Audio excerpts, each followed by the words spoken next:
Itutuloy bukas ng House Justice Committee ang pre-trial proceedings hinggil sa impeachment complaints laban kay Vice President Sara Duterte. Kung ano ang mga dapat asahan sa pagdinig bukas, tinutukan yan ni Judea Bernardo. Judea.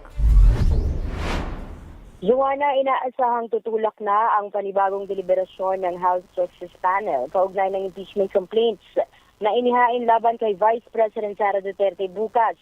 At ang tanong ng nakararami, dadalo ba ang pangalawang Pangulo sa hearing proper ng pre-trial panel?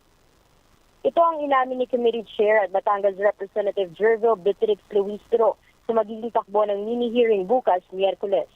Ayon kay Luistro, ito rin kasi ang matagal nang inaabangan ng taong bayan ang humarap ang bise upang siya mismo ang sumagot sa mga ipinaparatang laban sa kanya.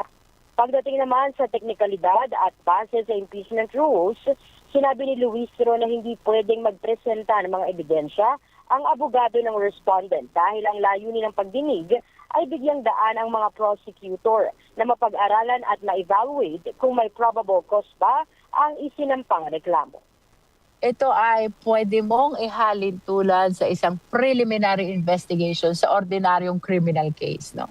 In preliminary investigations by the fiscals or the prosecutors, we do not encourage the participation of the lawyers because the purpose of the preliminary investigation is for the prosecutors to investigate, evaluate whether or not there is probable cause that justifies the subsequent proceeding or the filing of the case in court.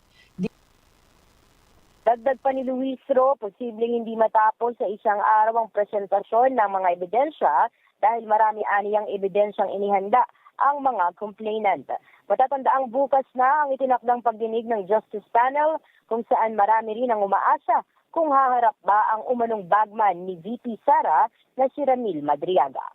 Narito sa mababang kapulungan ng Kongreso, ako po si Judea Bernardo, JTV News. Maraming salamat sa iyo, Judea Bernardo.